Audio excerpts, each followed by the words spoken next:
That's why we're All right, we'll keep it down in there. Yes, that's why we're speaking to that. Oh. All right, welcome everybody. I will totally go in there and make everyone come out here and shame them.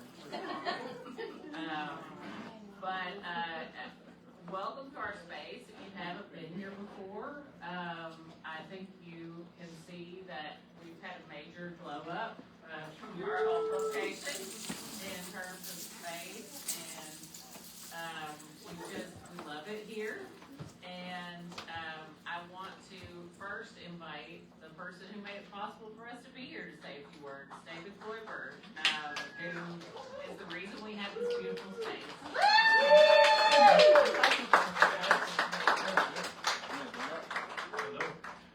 Thank you all for coming out here. I mean, it's so amazing to see so many faces just vitalizing this space. We used to have a nonprofit in this space, the Pritchard Committee. You may be familiar with them. They do education. They do education lobbying. But after they left, this place was just vacant. And we had this amazing library and this amazing just nooks, crannies, and space that I thought, wow, wouldn't it be great to get people in here every single day? And about a year and a half ago, I guess it was, maybe 2 years ago, I joined up with the Lexington Writers Room because in my very limited free time, I try and write some middle grade young adult fantasy novels. But just being a part of the community, I knew if we could get you here, you would bring this to life. And I think we can all see this place has really come to life under the stewardship of the Lexington Writers Room. So thank you all for being a part of this community. It means a lot to me that you've accepted me, and the fact that I can get you into this space, it's no skin off my back as long as you guys keep showing up. So to that, I will also say, whether Gwenda asks you or not, please do open up your pocketbooks a little bit to help to continue to support this. We are trying to make sure this is a sustainable part of the community forever. All right? We need to provide this for writers need a place where they can actually do the work and they don't have to pay full fees like they do in other cities. This is a uniquely Lexington endeavor. Speaking of things that are uniquely Lexington, I said I wasn't going to say much about it, but I am on the ballot here on May 19th. I'm running for Congress of the 6th District, so hopefully we'll get a Democrat into that seat that Andy Barr held for 12 years. And if you like the fact that we made it a reality, that we got the writer's room in here, just know that's the kind of fervor I bring to everything I do. I find problems, I find solutions, I put them together. Common sense for the Commonwealth. Happy to talk to you guys any more about it later, but let's not dwell on that. Please, everybody have a great time this evening, and come back. Come back. We have events all the time here, and you can become a member. You can come in here, even if it's just to kind of talk to a writer you like. You can always come in here, hang out. Most of us have a few minutes we're willing to spare for the people in the community. So, thank you all tonight, and I'm looking forward to everything that follows. My little glasses, so I have to duck into pants on to get them.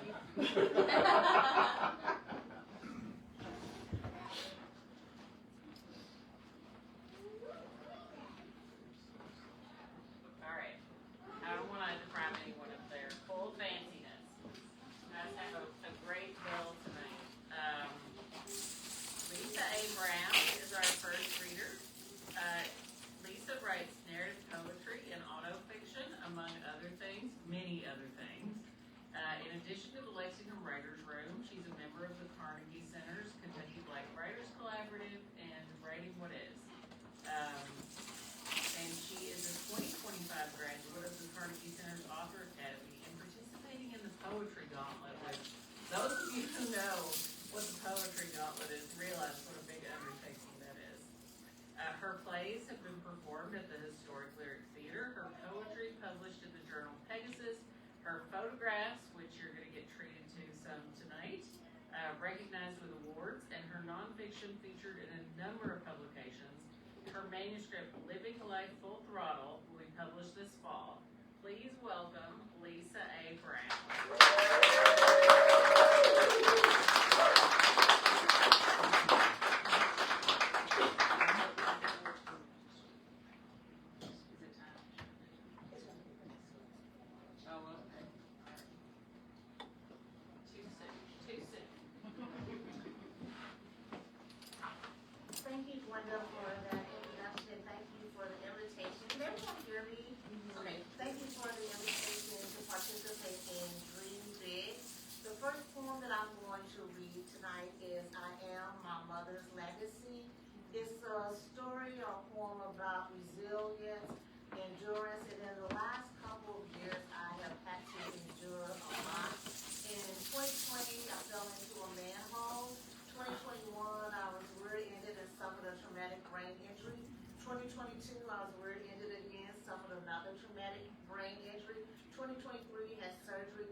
I remember I've been reflecting on my father's words because literally I am mentally and physically exhausted from fighting. It's been a long several years.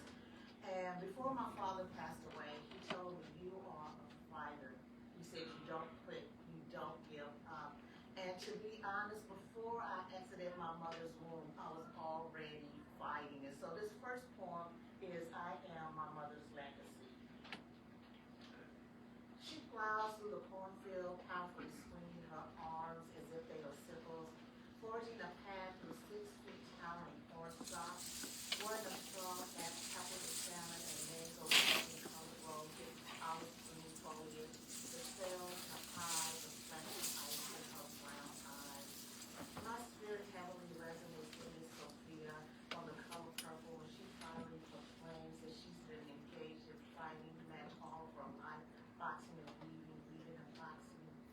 On a hostile Sunday morning that knew no war, January 21st, my mother birthed me through trauma as I attempted to enter a world marked with racial turbulence, civil unrest. The devil singled me out, determining I should not die. I'm not speaking of a fictitious character with pointy horns, wearing a red cape and carrying a pitchfork that appears upon the illustrated pages of children's books. This antagonist is known as the prince of an unseen spiritual realm, demonic, masterfully yields his power to the proud boys, those sons of disobedience, abomination, wrath. Satan wanted me dead on arrival, but I had a mama whose prayers infiltrated heaven, causing Black Jesus to rise from his throne. Encircled by a rainbow, a promise, shining like a priceless, translucent emerald. He blew smoke from his nostrils, the one who is, the one who always was, the one who is to come, declared that I should not, would not, could not die. The adversary became enraged and erected a blockade within my mother's birth canal, deemed the area impassable. The woman whose protective room that temporarily provided me shelter for 9 months was a warrior, refusing to cower to the serpent's silky hiss. I, as her legacy, possess a strong will to fight, born a warrior, never surrendering to Satan's schemes. 74 days before the brutal murder of Martin Luther King of $9, I was forcibly removed from the forceps from my mother's secure natal cavity, which left me with my first set of that response. Lord God, here I am, breathing, standing, fighting. Jesus with his glory, texturized terror, skin upon us, gives me the words and fight against the injustice of today's political regime.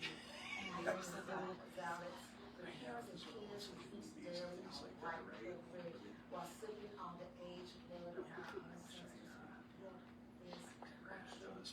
This same Jesus lists his cornucopia filled with the fruit of the Spirit, generously pours joy and peace within my really soul, instructs me to wisely choose what battles I engage upon, realizes my body, spirit, mind needs rest. He teaches me how to recruit soldiers who are enlisted in this never-ending fight called life, so that I may be able to breathe wellness, exhale yesterday's burdens, the fears of tomorrow. Miss Sophia, I'm sorry you were fed all your life with fighting, boxing, and weaving. I too am warring against oppressors who attempt to annihilate and objectify us systems. Dressed in fatigues, clothed with goodness, defying grit, I unapologetically decree no more senseless killings of our fathers, husbands, sons, no more raping our bodies, culture, no more whitewashing her story, for we are the women of power, marching to a primal drum beat.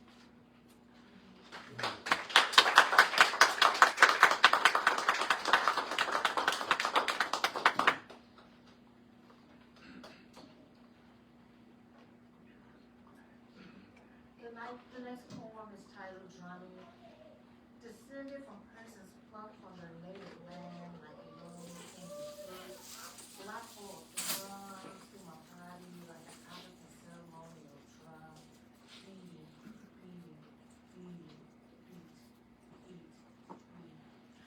Finding the precise rhythm that fills the air, a heralded message from the senators who birth civilization, a call for unity, a call to arms, a call for resistance in this Jim Crow 2.0. Cup on the Molly mud, soft, sturdy and good, texture with its intricate geometrical patterns and symbols, conveying the esoteric knowledge, wisdom, flow with Mother Earth's richest peace, out on the color rust, signifying resilience and stability, cutting the old Negro spiritual hood down Moses. I will survive America's 21st upon time, like my ancestors survived the Middle Passage, the inhumanity of slavery, burning of crosses, lynchings, armies, and the bloody hands of men, camouflaged in white robes and his, unjust segregation laws, denying black people affordable housing, the right to vote, little black girls and boys subjected to inferior schools. I will not buckle to a dictatorial leadership whose administration rejects diversity, equity, inclusion, not succumbing to fear, despair, hopelessness, because black boy throbs in my body like an African ceremonial drum.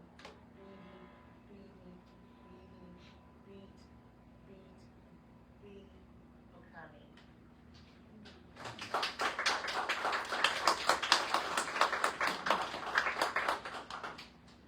So this next poem is titled Broken and Shattered Things.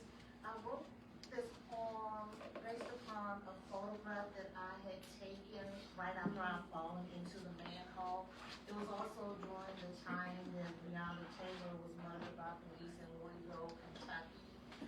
And so about a year and a half ago, I wrote this poem titled Broken and Shattered Things based upon this photograph.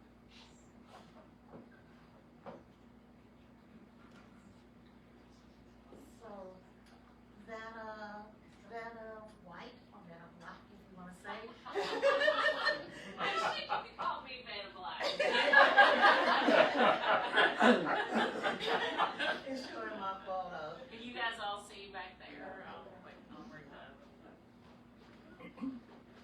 Hi. So that photo has won a couple different awards and been exhibited. Yeah, she's great. Again, the photo is titled My Brokenness, and the poem is titled Broken and Shattered Things. Cracked vase, dashed hopes, unfulfilled dreams, broken trust, jagged relationships, torn ligaments, divided country, grief-stricken heart, busted phone screen, failed promises, shattered glass, her beauty.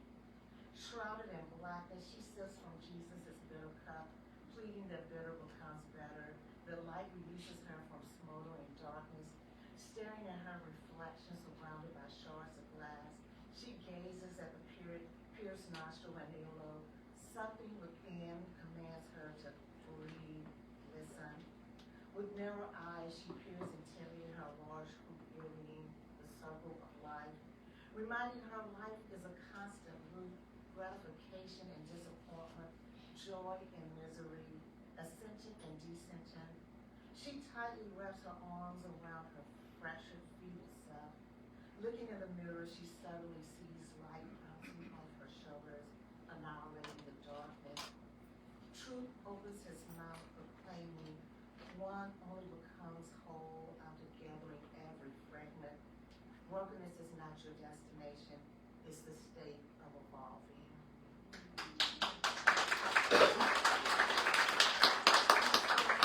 In the word brokenness, you can spell it without the word okay.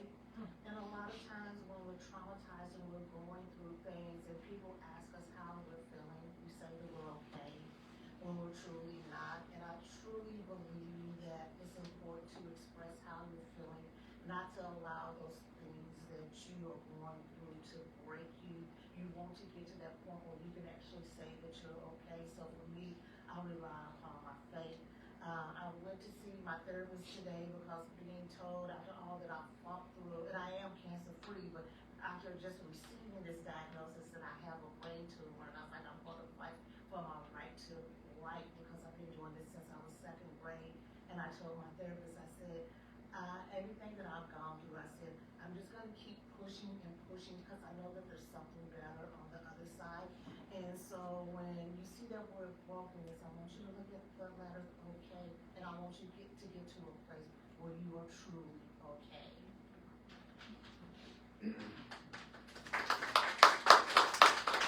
My last poem is titled Gentle Exfoliant.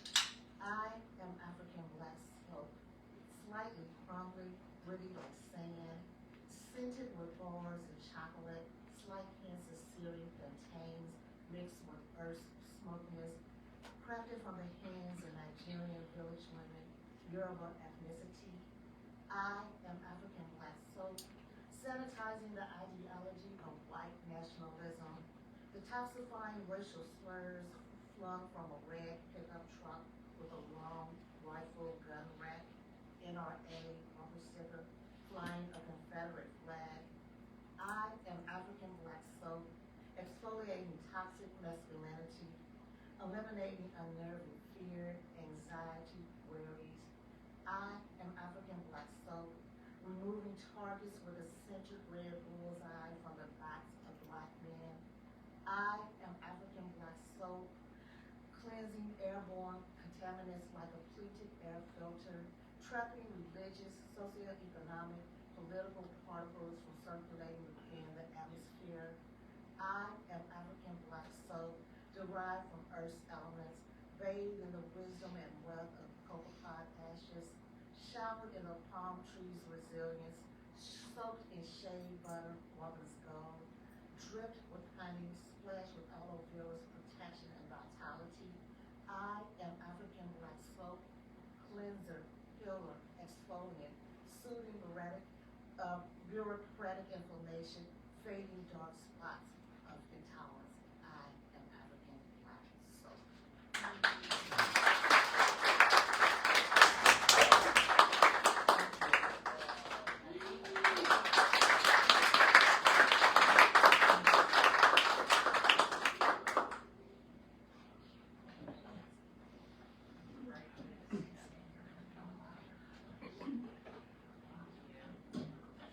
Thank you so much, Lisa. It's always such a treat to hear you read, and I cannot believe you have to go through another health challenge, but you are literally one of the most inspiring people I've ever met.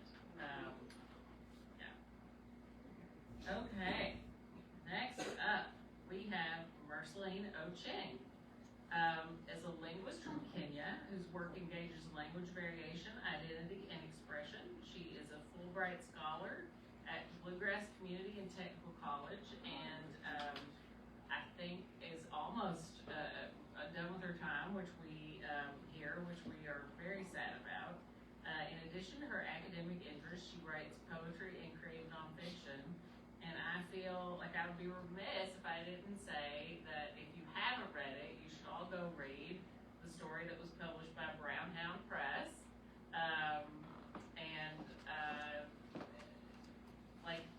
I hope you all are subscribing to that already, but if not, just go to Brown Hound Press. It's a free helpment. And now I'll turn it over to Merceline.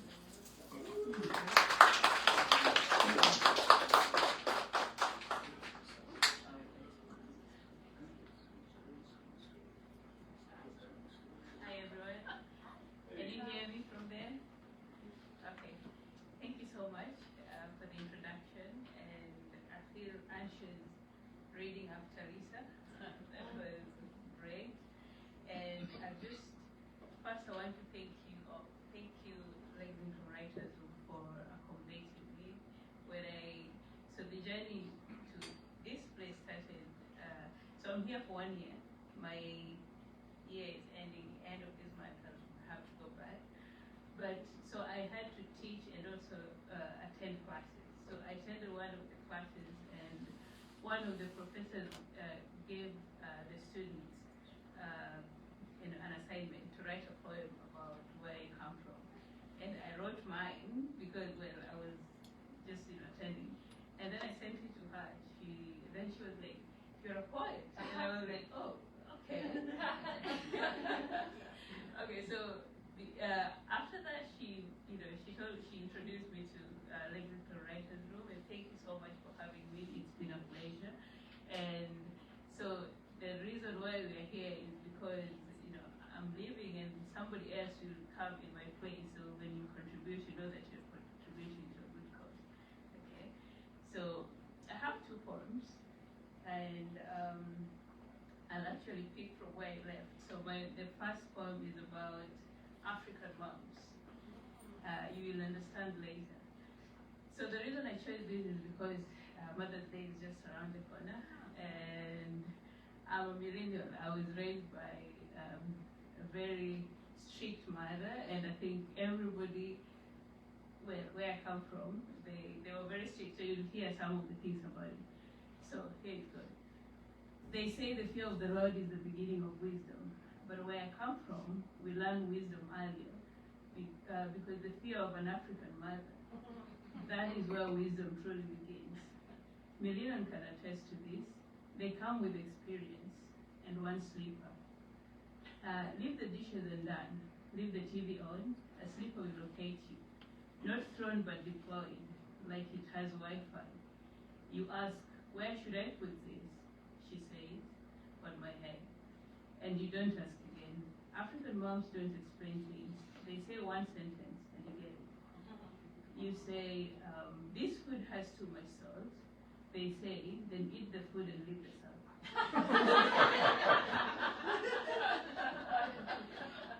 You say, these shoes look like men's shoes. She says, if you wear them, will you grow a beard or a muscle? End of discussion. You come home late, probably 7 p.m. late. She will say, you know what moves at night? Cockroaches or agents of darkness. And don't show up, please. So the next one, let's talk about school. You come home excited. I got 98%. She says, where are the 2 marks? You explain, defend, justify. She asks, is there someone who got 100? You say yes. She looks at you. Do they have 2 heads? Also choose your profession carefully, very carefully. The moment you decide to be a doctor, first year, she's already telling people, my child will treat you. You come home, there's a patient waiting, and she's introducing you like, Dr. please explain. And all you can think of are painkillers, and at this point, we all need prayers. She is,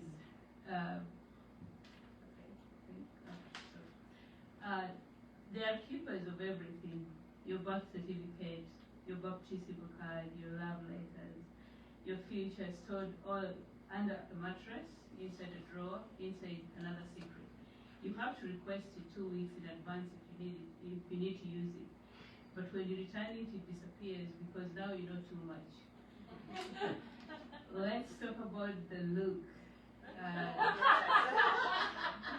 The bombastic side hat. It starts slowly. You can stay with me here. You can try it. One intense look that settles. No rush, no movement, just focus. The eyes lock, the pupils widen, the face becomes still, too still. You don't even know what you did yet. But your spirit knows. That look travels across the room, finds you, holds you, and in that moment you start correcting yourself. You sit properly and adjust your clothes. You might even apologize for future mistakes, because that look is communication, and it's usually deployed when you're outside with people, because she cannot throw a slipper in public. And sometimes they don't even talk. They will tell you, go do this, you delay just 1 minute, they get up, they do it themselves. Silently, no shouting, just that look. And suddenly you wish they had just shouted. Now let's discuss the slap. At the most unexpected time, you're just there existing. Pow! no warning, no countdown, and don't make the mistake of trying to block it, because now you have escalated the situation. Suddenly she's rolling, calling attention. Look, look, my child whom I carried in my womb for 9 months has grown and is beating me. Neighbors are coming and you're standing there like, I was defending the faith. But in that moment, you have already lost the case. And sitting is illegal. You cannot just sit. You sit, go and bring water. You come back, you sit again, close the door. You close it, you sit again, have you washed the dishes? You finish everything is clean. You sit again. She pauses, thinks, creates work. Go and check if the cow still has 4 legs. But you don't even have cows. Because in that house, idleness is a crime, and you are permanently employed. Now the house overpowered. She sent you, go remove the pot from the stove. You go there, you see the heat, you start looking for a rug. You're preparing. Before you even find it, she's already there, bare hands. She lifts the pot just like that, then turns to you. At your age, you can't even do this. And then the lecture shifts. This is where your husband will return you. Speaking of marriage, before 20, don't even look at a boy. She will chase him away with a cooking stick. At 25, every conversation changes. Your friends have children. Your age mates are married. When will I hold my grandchildren? At 30, now it's spiritual. The priest is coming to cast out whatever is delaying you.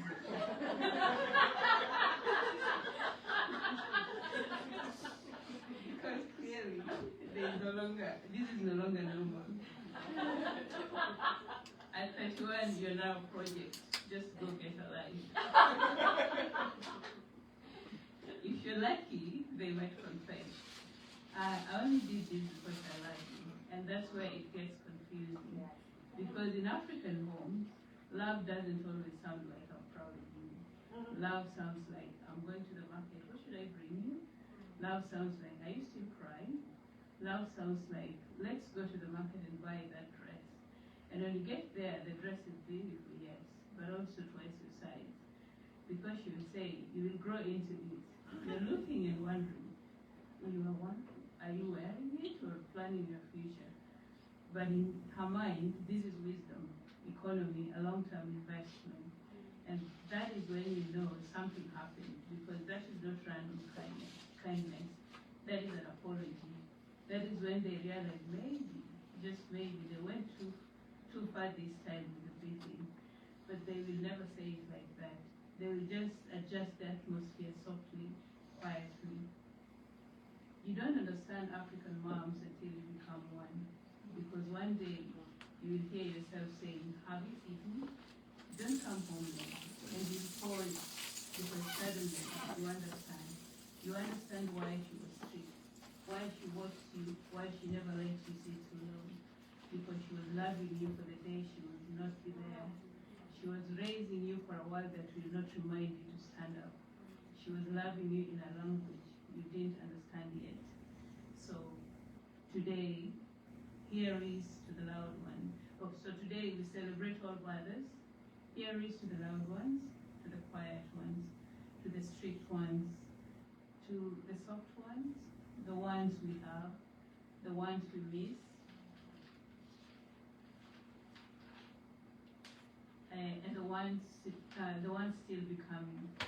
Thank you for the discipline. Thank you for the food. Thank you for the silent looks that corrected us faster than words ever could, because now we know that was love. Happy Mother's Day.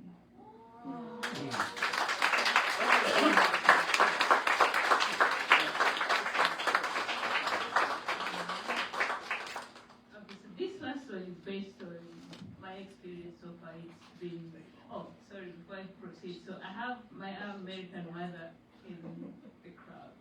Sarah, please. There she is. She's taking care of me all through. So happy Mother's Day to you. This one is dedicated to you. So this next one is based on my experience. It's been one great year. I've met great people, and well, I've been everywhere. So it's just my perception. Nothing is, maybe some of them are not true, but yeah.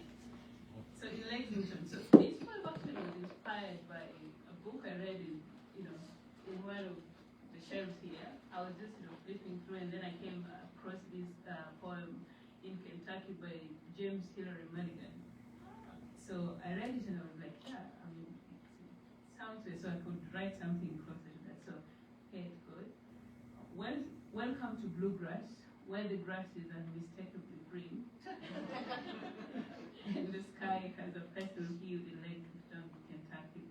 The home of Wildcat, where loyalty is not casual nor seasonal, to a point of bleeding blue in Lexington, Kentucky. The home of thoroughbreds and elegance, Kinland beckons cowboys from far and wide, and bets are won by amateurs in Lexington, Kentucky. And the bourbon, taste freshest, warmest, most convincing. It ain't a bourbon if it's not from Lexington, Kentucky. The weather is bipolar. Morning may whisper 50 degrees Fahrenheit in kindness, while evening rehearses winter in Lexington, Kentucky. Traffic stalls behind a truck. A deer or a coyote flashes across your path. You pull into Stranger's Drive, crazy but beautiful, and it's Lexington, Kentucky. Even Google Maps gets lost sometimes. When the same van appeared twice on a renamed road, don't be shy to ask the base shop guy in Lexington, Kentucky. Fall arrives like performance, ginkgo leaves drifting gold along Catalpa Road, sidewalks briefly pretending to be artwork in Lexington, Kentucky. Enjoy a hot brown, the open-faced turkey sandwich, and fried apples, which raises a reasonable question why a perfectly good fruit met hot oil in Lexington, Kentucky. The foothill of Appalachian Mountain, Red River Garden, Mackerel Spring, the beauty of nature awaits in Lexington, Kentucky. The home of artists, poets, and novelists, Gurney, Finney, Danny, Simpson, and Walker stand as testament that minds are never more creative than in Lexington, Kentucky. And the people, Eros, amigos, or pen by interwoven. Friendship is the strongest. Love fires blow the longest. Thus my heart feels peacefulest in Lexington, Kentucky. Thank you.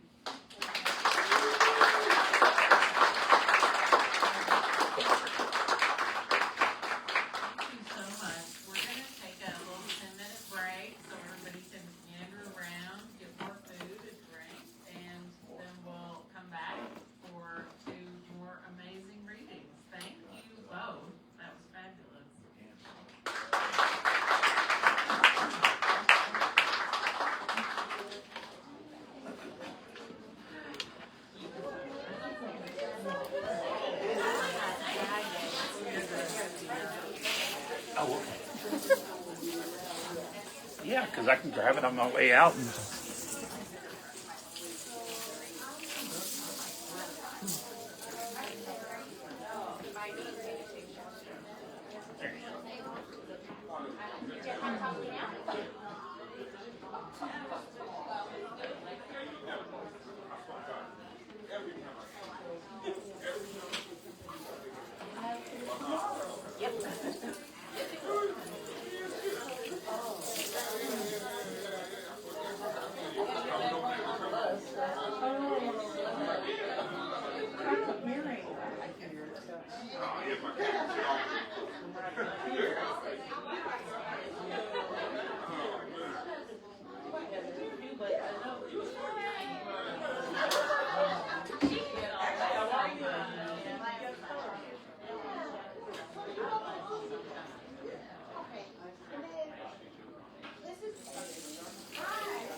Okay.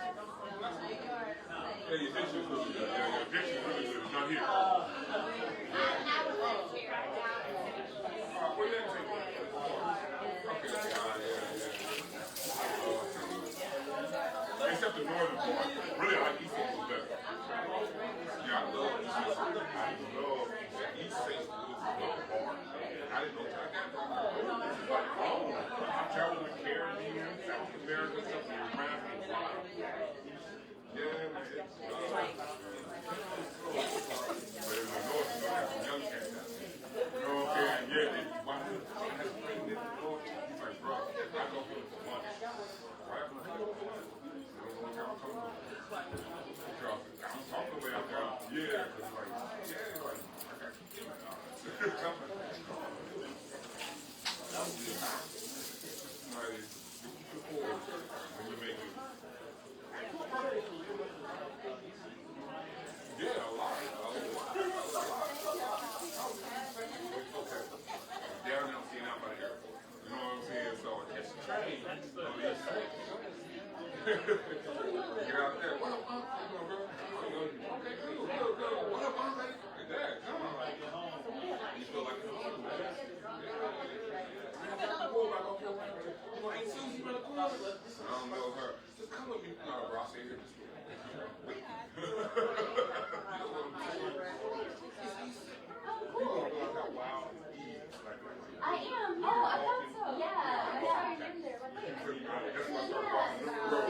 You go inside, you can't see. You better get down. You know, I've only met her. Yeah, I've only met her. So are you doing that too? Yeah. Oh, you gotta make us a yeah, I have no. My skill is been with organization or editing or on Zoom. I'm not. We all agree. Okay, I'm not wrong. I think it's just you, me, and Mike. No, but I'm We got Cassie.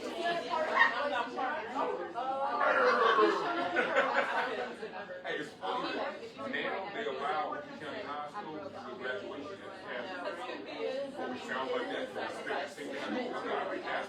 No, they took 6 outside the campus. Yeah, they're not going in. I'm like, that's not even worth it. We can go outside the campus. Where I work and then I only work.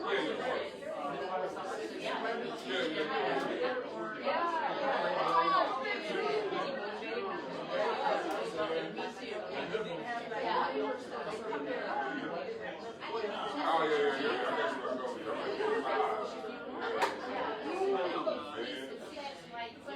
That's why I can't fill out a resume that much. That's how I see it. I know I've heard that helps find me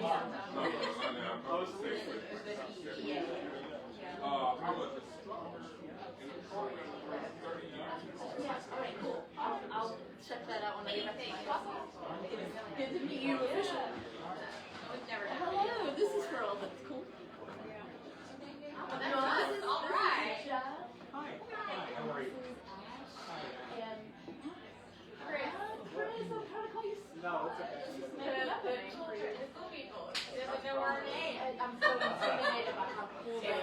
Because he's always walking around like cameras. Well, and he was too cool for me. Oh, yeah. I know.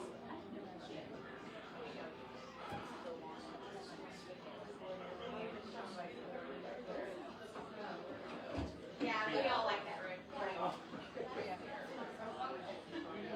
I'm gonna go try to find a soda shake. I think she said there was a cooler with sodas. Do you want to drink the rest a little bit of that? Okay, I'll see. Okay. If they don't, do you want a regular water? Okay.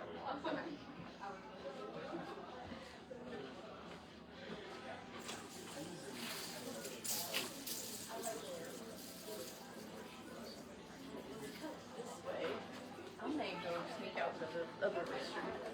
I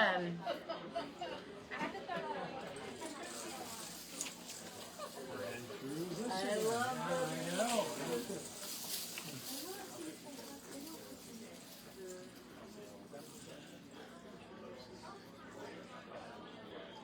usually they have lunches. They probably won't. Getting ready for this. This is where we have our movie stuff. Like they have the when we did what did we do? fiction, which was based on. Was Percival ever at you when you were there teaching writing? Because he was there around. He was there in the early 90s. I didn't know that. The night we had this. Anyway, they put the screen up here and closed the horrible file. Yeah, well, it's hard with this to have it. Yeah, because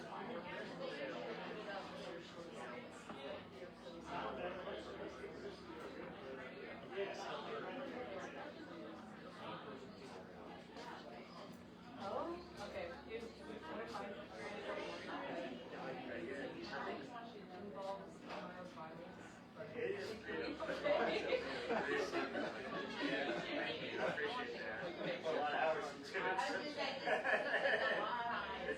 I mean, it's out now, so we kind of think we just leave it, you know? Why not? Yeah. Well, thank you. I'm a light person myself. I mean, a good light person. I think they're trying to do like a picture of real quick. No, I'll let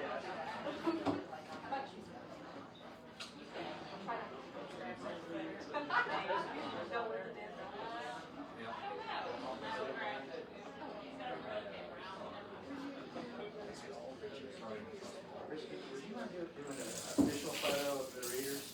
Yeah,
Never did.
Alright, so we're getting close. Doing the photos.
High tea or something like that?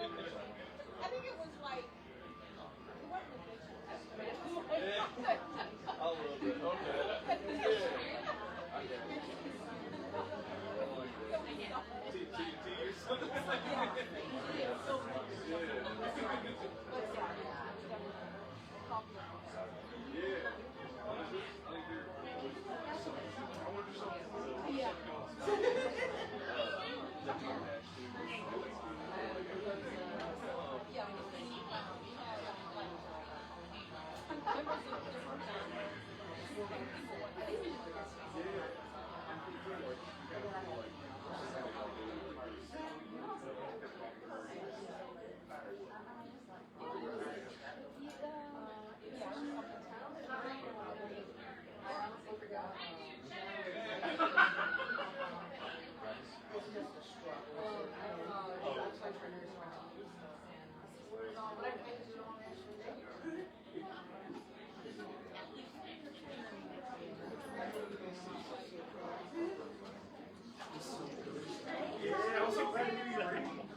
I'm gonna have to go for it though, just hopefully he doesn't divorce me.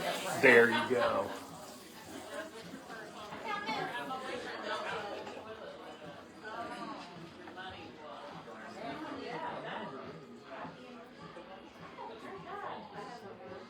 It's like a fake show.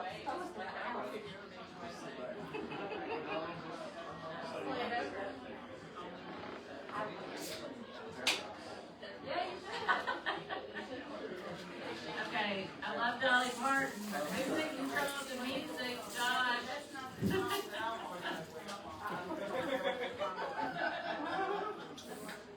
And yet it is true. We are all working 9 to 5. Just trying to make a living.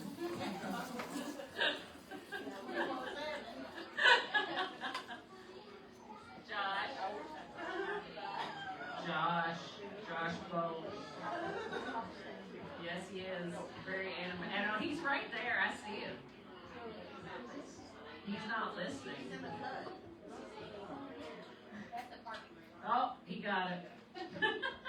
Simon took care of it.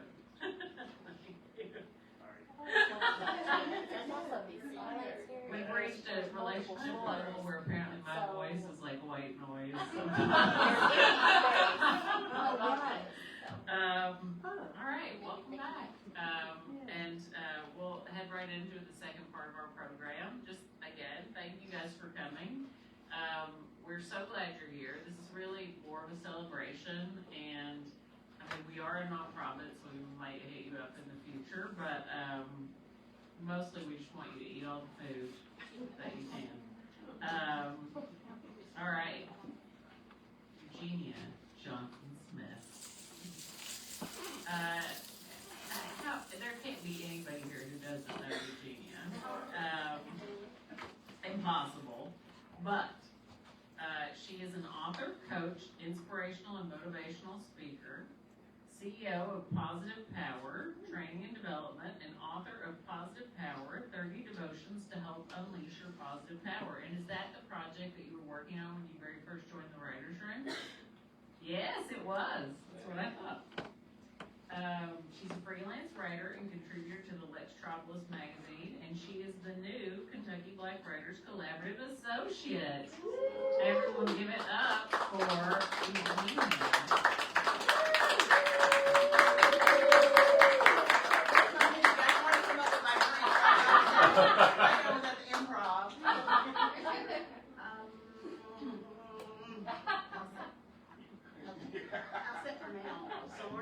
I'll be right here. You'll be right there. Okay, thank you guys. I really appreciate all of you all being here, and I just love all of y'all. I especially love the writer's room. And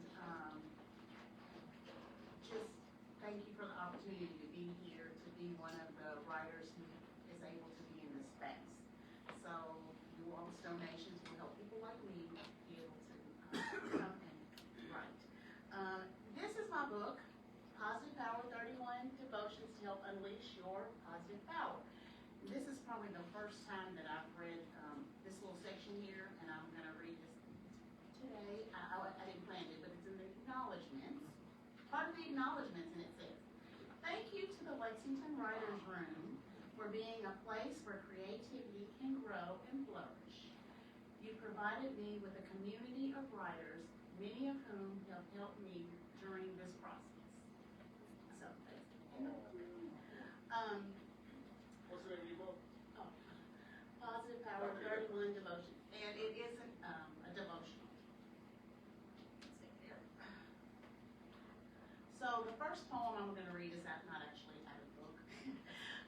And it's entitled Huntertown, My Daffodil Connection. Now my grandparents lived in Huntertown, and Huntertown is a small community in Versailles that was founded by an African American who was one of the soldiers at Camp Nelson. So I'm very connected to that place, and I feel really a connection to the daffodils because as a young child, whenever I would go visit my grandparents, the fields were just full of yellow daffodils. So I have lots of poems and lots of writings that are about daffodils. They're so pretty. Okay, so this is the first one. Hopefully I can see. Okay. Huntertown, My Daffodil Connection. Huntertown, where the golden and yellow daffodils play in the vast green fields, with the pale yellow daffodils with the dark orange faces as they dance in the wind with the white and yellow daffodils. They don't worry that they're different colors. They live life knowing they're all good, created by the creator of everything good.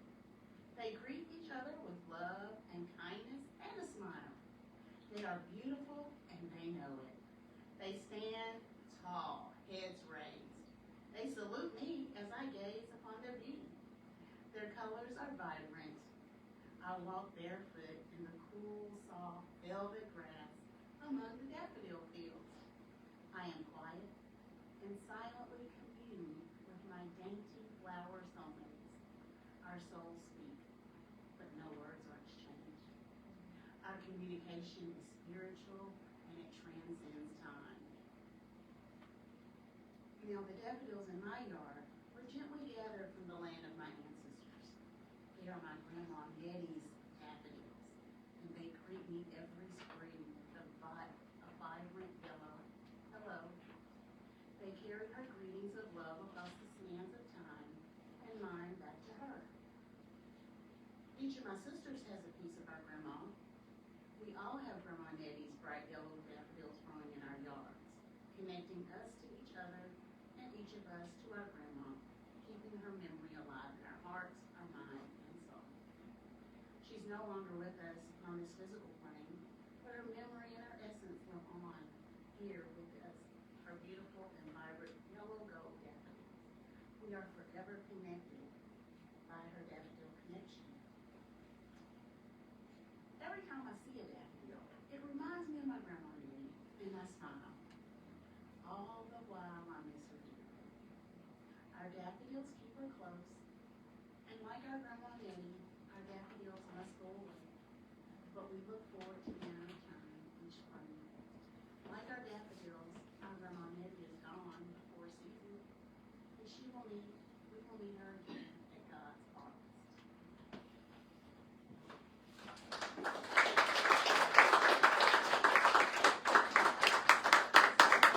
The next one is going to come out of this book, and it's called The Power of Words. And most of the poems are the power of something. So you may be going through different things, and you can read any of the devotions at any time during your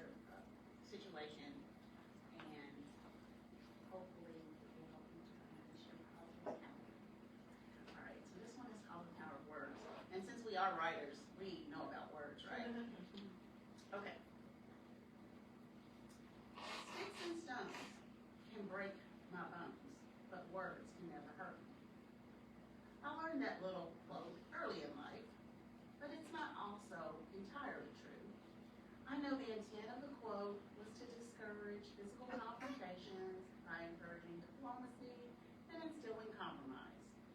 But words can sometimes hurt. There is power in words. We have the power to speak things into our destiny or manifest them into truth. For as he thinketh in his heart, so is he. Proverbs 23:7, King James Version.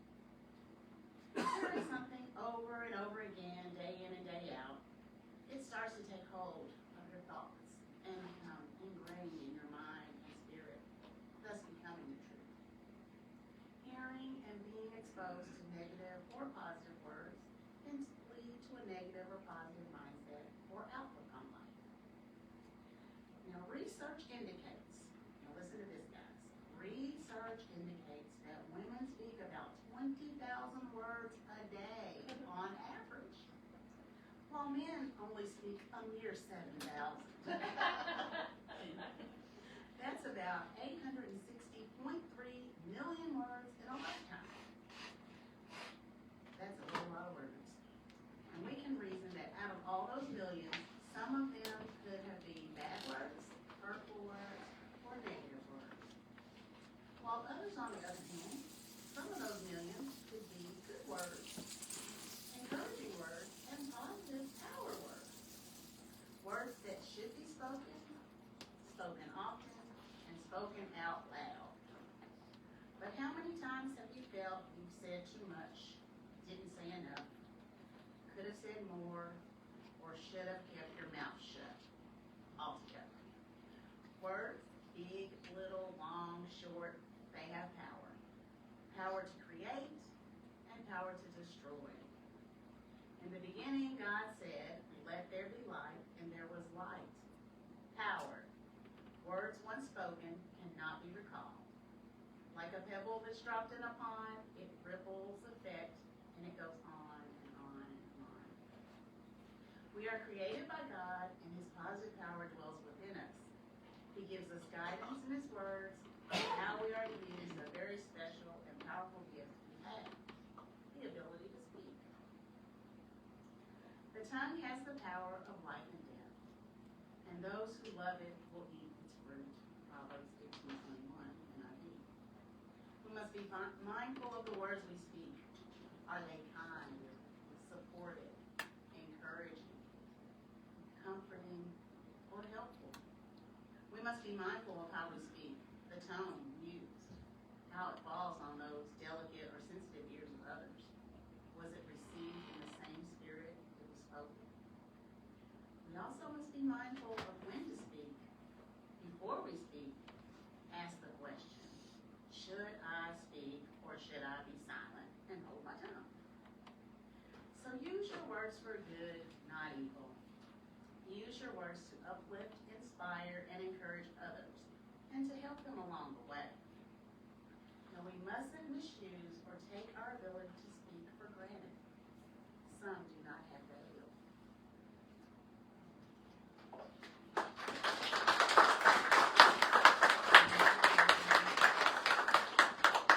So, a couple of short little poems I'm going to read real quick. This one is inspired by a project that KWC is getting ready to unveil. It's called Perfect Black, and it's based on Crystal Wilkerson's book, Perfect Black. And there will be 15 different poets that will be on display throughout the city, incoming poets and already established poets. So this is one of the poems that I was writing, inspired by that project. And just the fact that the times that we're living in right now, I mean, I don't know if you all know it, but they're trying to like erase black folks from the whole United States. But anyway, but we have to use our power as writers to not let that happen. So this is called.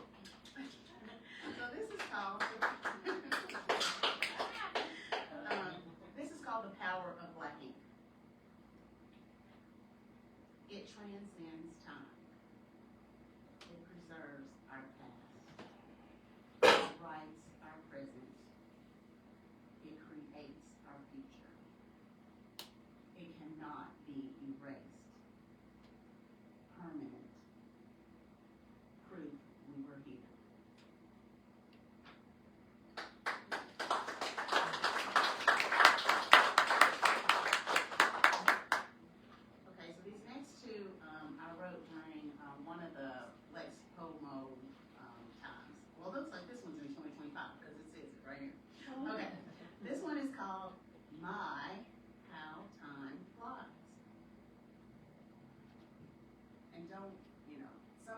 question you're gonna hear in here, keep it to yourself, like the second line that I'm gonna read here.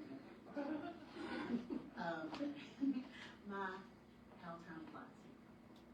It's June 1st, 2025. I'm 61 years old. I've worked the same job for 30 years. I've been retired for 7 years now.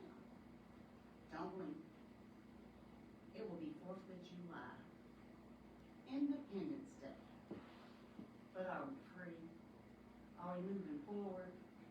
Or are we moving backwards? Laws fought for have been wiped away with the stroke of a pen. No thought to the cookies that will crumble, only the dollars and cents, reaped by the market players. No thought of the harm or alarm. The only thing that matters to the one in charge is, he says he's a winner, and everything's great. Only time will tell. Can time go any faster?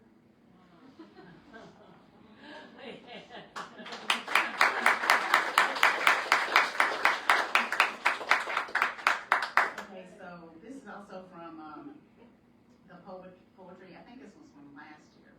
And I'm trying to do some different things and kind of write from different perspectives. So just kind of bear with me on this one. It's called Witness. I saw it. What you did. You thought it was hidden. I saw you. You thought you were in the dark. I saw you in the shadow. You didn't see me. You were consumed by self. But I saw you standing there, smoking gun in hand. White shirt fades to red. I can't unsee it. Lifeless body. Eyes look through me. I saw it. The soul bleeding. The last fall of the chest. You rifled through the pant pockets. You took something. I saw you. You stood up, looked around. You didn't see me. You ran away. But I saw you.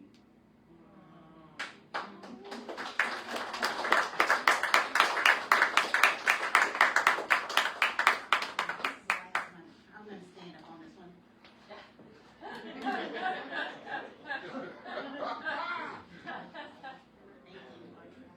Okay, so this one was written probably, I can't really remember, I'm sure it was before COVID, definitely, like 2018, 2019 maybe. It was part of the Women's History Month program that they did over at the Lyric. We participated in for several weeks, and we had art projects and writing projects, and then we presented them. International Women's Month. And it's called I Stand in My Power. I am a woman strong and free. I am a woman who conquered me. I have battled my past. I have battled my pain. So now I am free to reap my gain. I have gained peace. I have gained freedom. I have gained wisdom. For I have learned from my past, and I have learned from my pain. So now I am free to reap my gain. I stand on triumphant. I stand on my fears. I stand on self-doubt. I stand on my tears. I stand on my failures. I stand on my chains. So now I am free to reap my gain. I acknowledge my past because by it I am blessed. I value my past and I value my pain. For without it, there would be nothing to gain. I stand tall, I've climbed high, so high I can touch the sky. No more clouds to block my sight, my vision clear, my vision bright. I now have vision of infinite sight. over pain, to see over fear, to see over sadness, to see over tears. But above all, to see over anything that could stand in my way. I looked up, I looked down, I looked left, I looked right. I looked in, I looked out. There is nothing blocking my sight. For I can see far and I can see wide. There is nothing I can't see. There is nothing that can hide. So now I am free to reap my gain. The journey may be long, the journey may be slow, or there may be still miles to go. No matter how long, no matter how slow, just keep moving forward. Go, go, go. I have weathered the storm, hail, sleet, and snow. I have weathered the clashing thunder, howling wind, and pouring rain. So now I'm free to reap my gain. I am a woman strong and free. I can see the woman you are destined to be. I breathe in strong. I breathe in slow. I breathe in deep down in my soul. For there is that my power dwells. For it is there that my power swells. I exhale power. I exhale hope. I exhale courage. And I share my power. I share my love. I share my strength. I can see the woman you're destined to be.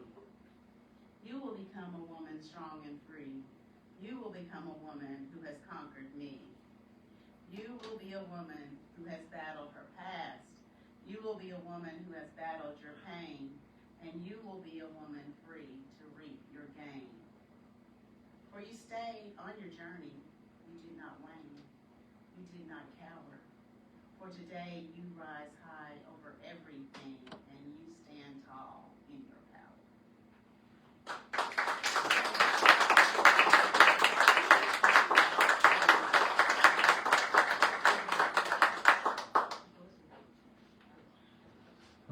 Thank you, Eugenia. Yeah, let's go ahead and get it up there. For Samar.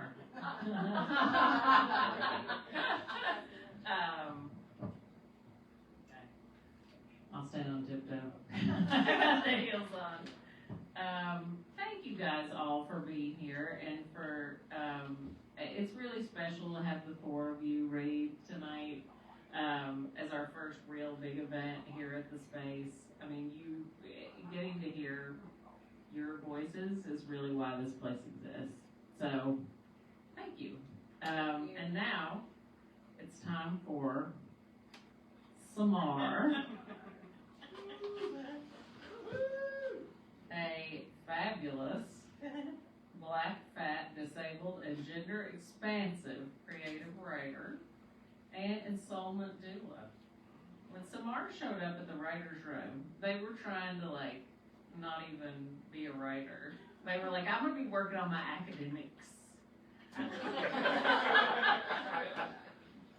And lucky for all of us, they gave up on that. Samar's writing centers the experiences of being born and raised in the deep Gothic South. Their first full-length poetry book, titled Blue Violet Paint Spaces, is now available with Finishing Line Press. When they aren't writing or ferrying others in their underworld journeys, they enjoy spending time with their partner and 2 children, and we all enjoy spending time with Samar. Yes.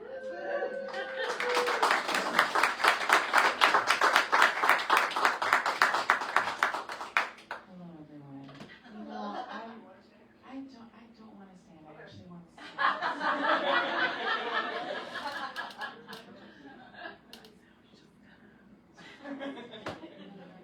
Now leave my phone up there again. You did great. You did.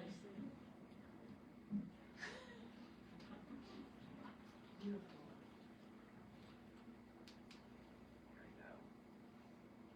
Can you see and hear me? Yes. Fantastic. So, Writer's Room, it has, gosh, I applied to be my interest. I don't even think it was an application, it was just interest in the writer's room. I was like, oh my God, there's a place where I can write and not be attached to my then like 2.5-year-old child who was still chest feeding, oh my God. And Lisa was like, yeah, just come, like, well, you know, and I walked in, I was like, oh my God, there's this space here just for writers, and there are snacks. So I just said, I'm never leaving. I'm never leaving. And at the time, I was working on a PhD in ethnomusicology, and then all of the writers brought me to the dark side, and I decided to write and also be an installment doula, which, by the way, means I am a full spectrum doula, meaning I help people in their transitions of life and spirituality and death. So that's also something that I write about, death. I think death really scares us, and it shouldn't, because it's a very, very, very natural part of our existence, and it is something we cannot escape. We will all die, which, thank God, honestly.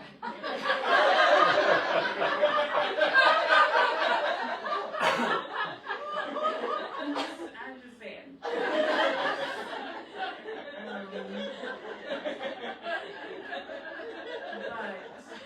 I do want to say, Writers Room, thank you, because you have cultivated a space where someone who wrote in secret could be in the same space as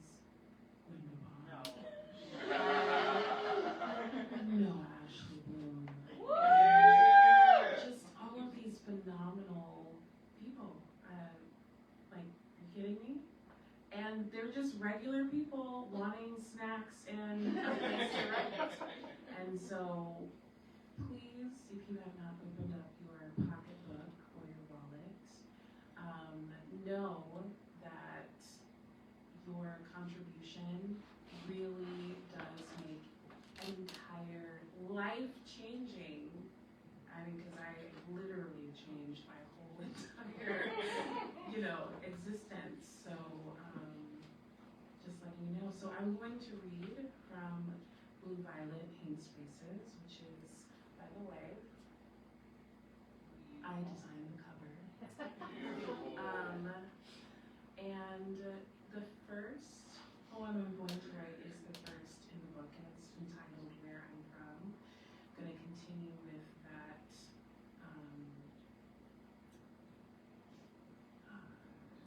feeling. And you guys don't have to clap after everything I read, okay? You can just allow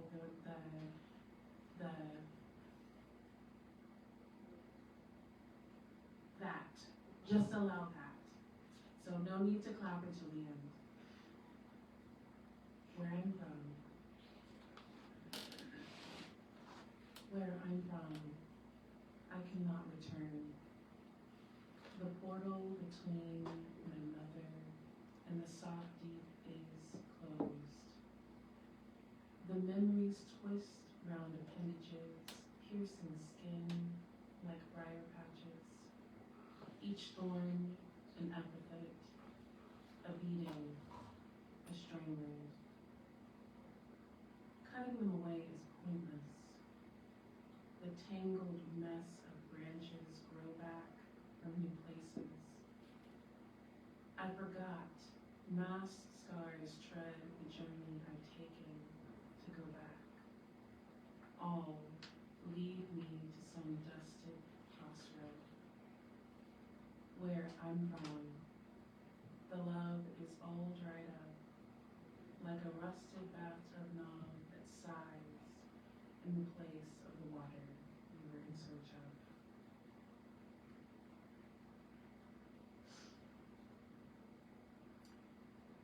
This book is an experience, an exploration of things that I didn't know how to talk about, I didn't know how to wrestle with, and Mother's Day is tomorrow. And some people have amazing experiences and mothers, and I did not. And I wrote a set of poems where I placed myself in my mother's shoes. And doing that practice really helped me in remembering that she is human and that even the choices that she made that were harmful, she was still doing the best that she could. So I'm going to read Rolanda Carey's Full Term, 1985. First trimester. It's crazy. I'm pregnant. Finally, after all these years, someone will love me forever. I won't be too much. They will think I'm the most beautiful star they've ever seen. David will stay. He will love me more than he ever has before. I am making a miracle. You can't be possessed if you make miracles, right? The Virgin Mary, clean as snow. Now, me too. Second trimester. I can hear the heartbeat of my baby girl. She's going to be gorgeous, I know. She will look like me, and I will tell her she's beautiful until she can't stand anymore.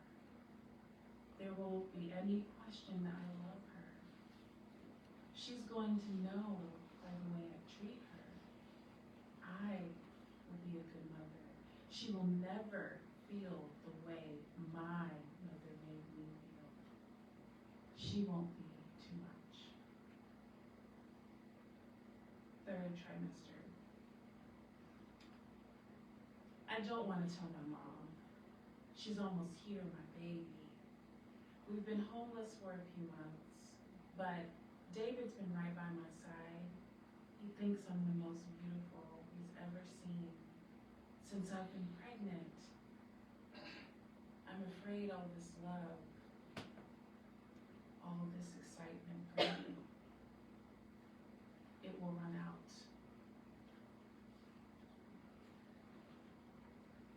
I don't want to disappear. I wish Mama could see me. I'm gonna be a good mom. A good mom. My baby will love me more than my own mama loves me. Earth. She's here, and that's all they can see. I am here too. I am never anyone's everything. Home. She cries all the time. And David, Mama will come scoop her up, tell me to rest. But really, they don't care about me anymore. It's all about that baby. What a miracle I made. I hate her.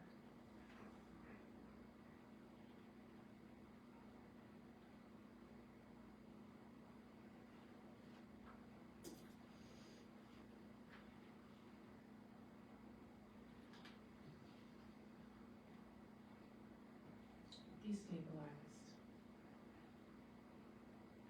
It is a back and forth. The black waves lap against the boat, it can keep moving.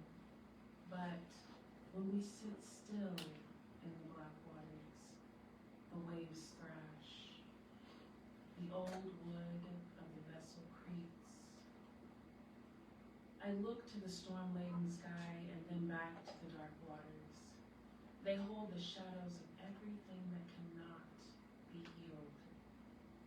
There is no white savior walking across these storm waters. There is only my magic, and my magic does not wash it away with the tide. It simply makes space for the inevitable, for the possibilities, for the things that resist treatment.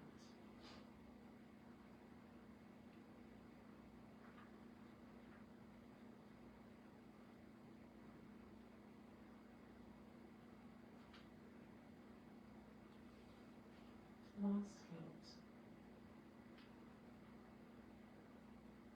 The tepid, hard water rolls down my body, pores open to receive what pours out from above.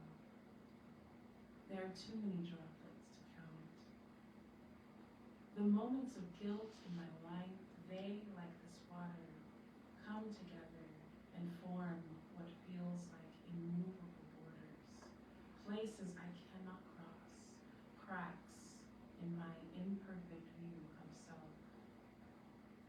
They say, water remembers. If this is true, may it remember the times I knew who I was before I allowed guilt to grow like scaly bark around my heart. I closed my eyes. I prayed to the water, asking it to forgive me for all the times I said I couldn't use words spoken that cut like dog teeth in flesh, glares that could turn Queen Medusa to stone. I am love, but have not always been loving. My own waters erupt from morning-tired eyes. They roll down cheeks and mix with earth water, tying themselves together in fortification for the baptism that is needed to soften the hardened reef edges of my heart.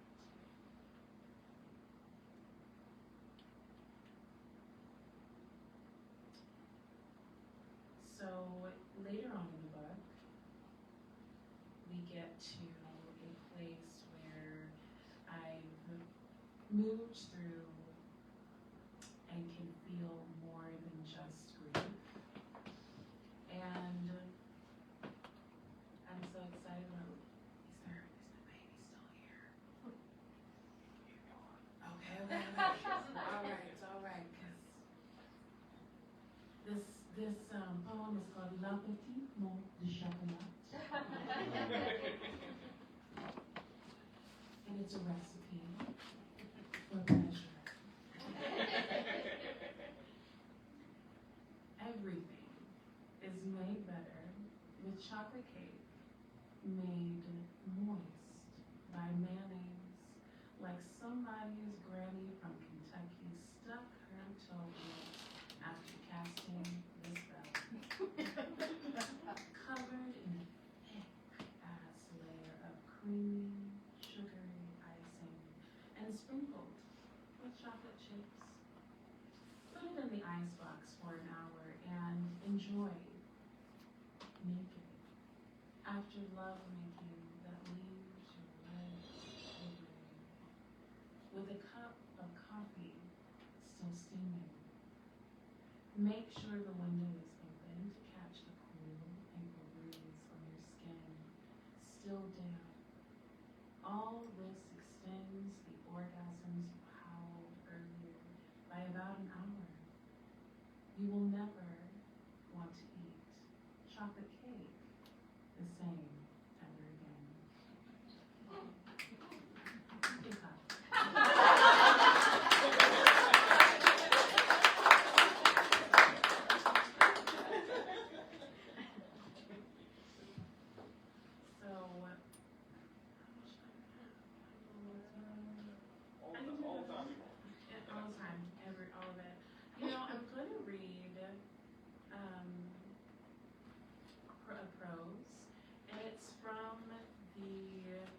perspective of the wound.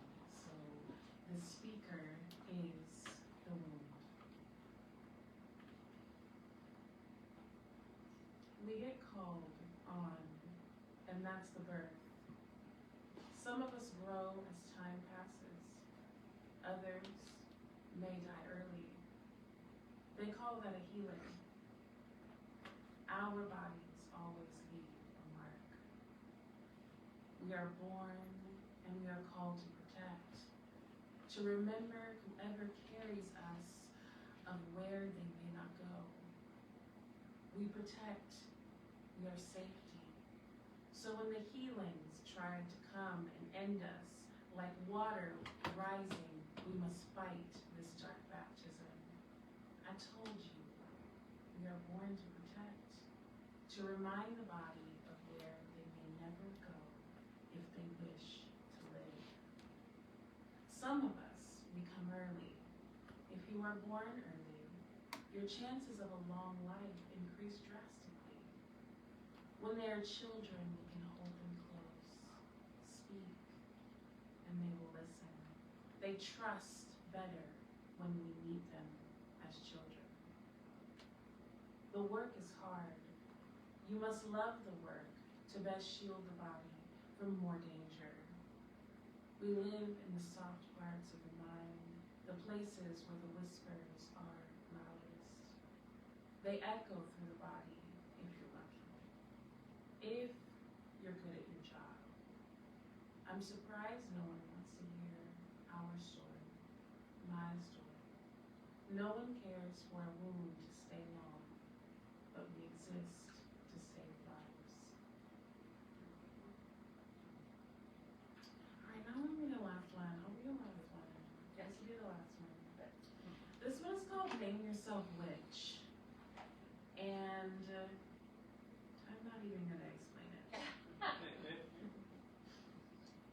The stink of death drips heavy in the stale air.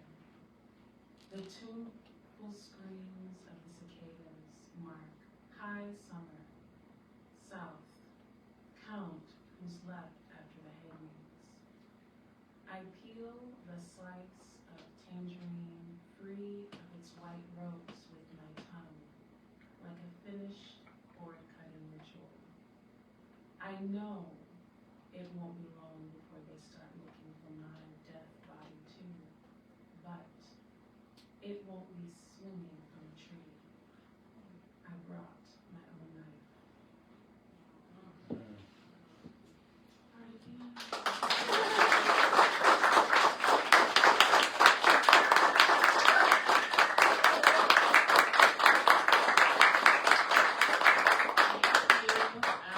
That concludes our program, but I would just like to thank all of the board members who are here. You raise your hands. And Pam, who is always an MVP. Yes, thank you. I know, where is Pam? Oh, she's hiding. She's like, literally, we couldn't make this work without anybody that I just mentioned, and Josh also put up these fabulous lights, and I think that the drop ceiling was the only thing I didn't like about this space. Don't tell David Glover already knows, actually. But this makes it better, so hopefully we'll leave them up, but we'll see. Pam says you have to keep giving us money. That's